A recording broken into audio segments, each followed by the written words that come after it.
Hello and welcome. I'm Ms. Kim. I'm from the Elyria Public Library, and today I would like to tell you about some great nonfiction books for children ages 4 to 8. That'd be about preschool through grade 3. When you read nonfiction to your young child, you're providing them with a real favor. First, they get background knowledge on all different kinds of subjects.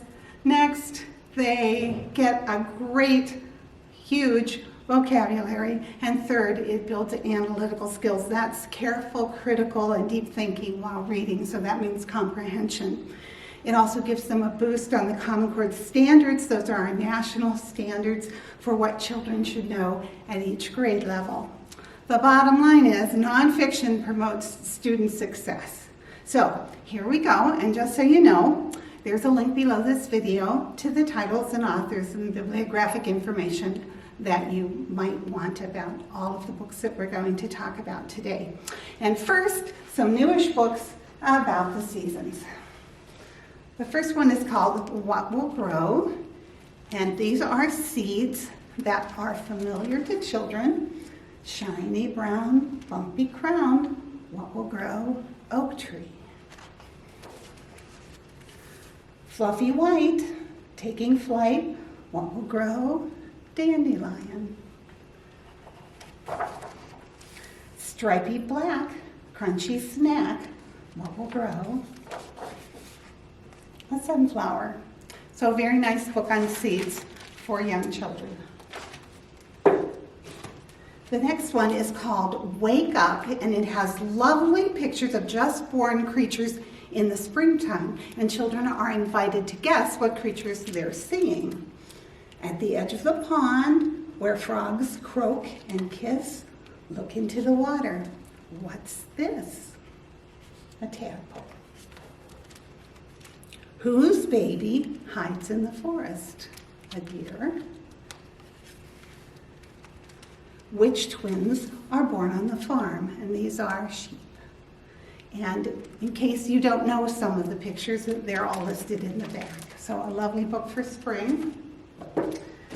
The next one is The Squirrel's Busy Year by Martin Jenkins. And with all the squirrels we have around here in Northeast Ohio and how much fun we have watching them, I'm sure your children would want to know what they did in the winter. So here it says, it's winter. Not too far away, 2 squirrels are curled up in their cozy nest.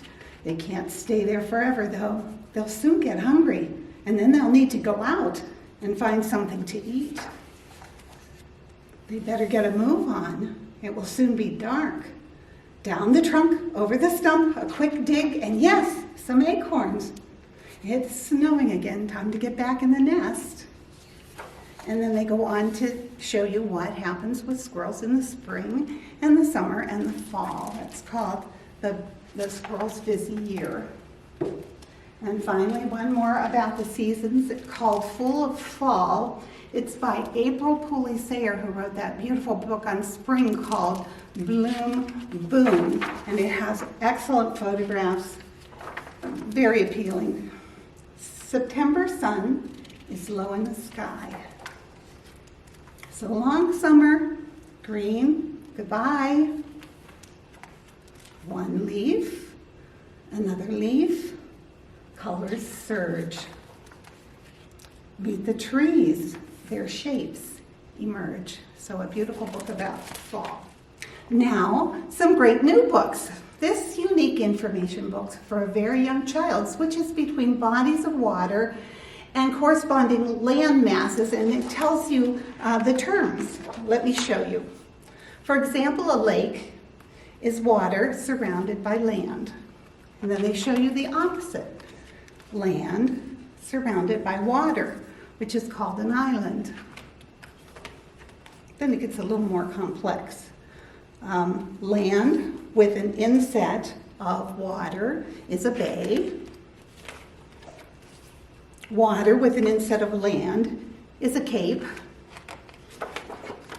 And then it gets really interesting. Water that connects 2 bodies of water is a strait. Land that connects 2 bodies of land is an isthmus. So very good vocabulary about landforms for children. And at the very end, there's a lovely map of the world, and it shows you very famous capes and very famous isthmus and all of that kind of thing in the world. So it's a great book for vocabulary for young children. This is a really interesting book. It's called Crossings and Extraordinary Structures for Extraordinary Animals. And it shows structure that people have made to help animals survive in their habitats. For example, this is Canada. They have 40 of these along the Trans-Canada Highway, and they are built specifically as crossings for bears, wolves, cougars, bighorn sheep, and elk. All kinds of things. That's in Canada. This is in Kenya. On one side, they had the highlands, and on the other side, they had the grasslands.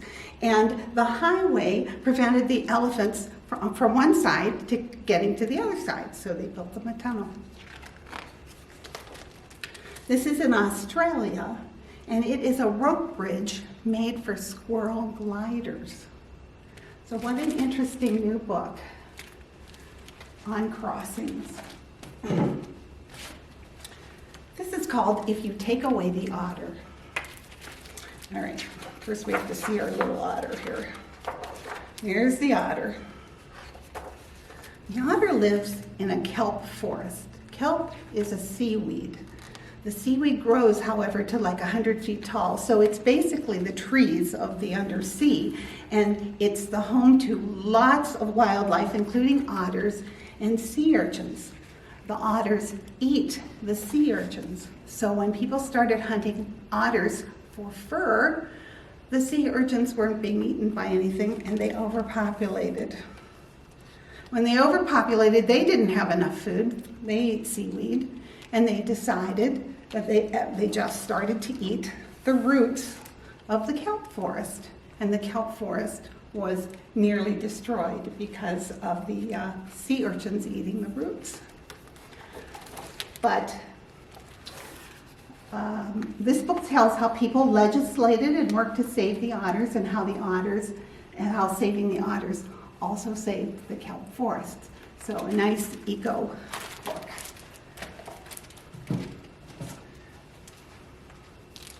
Honeybee, The Busy Life of Apis mellifera. You take to the skies with Apis mellifera, who is a honeybee. She's a worker bee. That's where she's born. She's pressing out of her wax cell, and all the days of her 35-day life. It's written by Candace Fleming, who is a very famous author, and it's illustrated by Eric Roman, who was a Caldecott-winning illustrator. So, and it really draws you in. You care about this little honeybee in her life. It's won so many awards. It won the Seabird. It's an ALA notable. It was the best book of the year with Kirkus.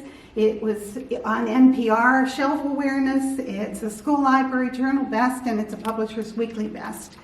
Just all kinds of reads like a dream. So don't miss that one. That's a great one. All right. Next, How to Spy on a Shark. What a cute book. Tells you about young biologists who go out on a boat. They go scuba diving till they find mako sharks, and they spy a baby. They capture the baby in a net. They tag the baby. And then they let it go. And then they put a robot into the ocean. The robot follows the mako shark. And the biologists can watch everything on their computer screen. And by the end of the day, they just retrieve their robot and then move on with their day. But it's how biologists find information about mako sharks. Okay, now I'd like to show you some wonderful series books in nonfiction so you can see a variety of subjects in good series. This is my favorite. This is a Pebble Plus, and they're all the same kind of a format. They're all the same size, and every one of them has real photographs and brief information. They can be used to be read by, say, a second or third grader, or you can read them aloud to your preschoolers, and they can get a lot of information about hibernation, or in this case, it's building strong bridges. There are hundreds in this series. These are just some of the newest ones. Lots of times they put an activity or an experiment in their books. Here's another one called How Are Shadows and Reflections Made? But it's a great series called Pebble Plus. The next one is kind of similar, but it is National Geographic Kids pre-readers. And when you open them up, you see very brief verbiage, actual pictures of whatever the subject is, and they're very appealing, quite low level. They do move up, however. The ones I picked today are the pre-readers. This is a picture of zebras. A very nice, usable series. Lots of kids adore the fiction books of Fly Guy, and Ted Arnold has now created a non-fiction, easy reader series with his popular characters. Here's his characters, okay. You're going to see the characters, you're going to see photos, and you're going to see brief information about the subject. And it's all presented as if they were on a field trip.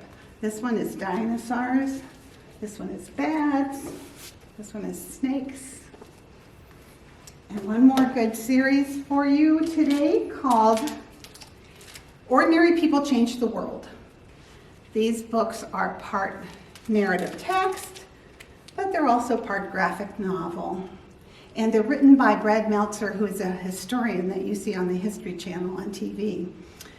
Each picture in this series is a biography of a significant historical figure, and it's told in simple, conversational, and a vivacious way, and it focuses on one character trait that makes the person a role model for the kids. And there are about 26 books in this series. Finally, here are some great read-aloud biographies.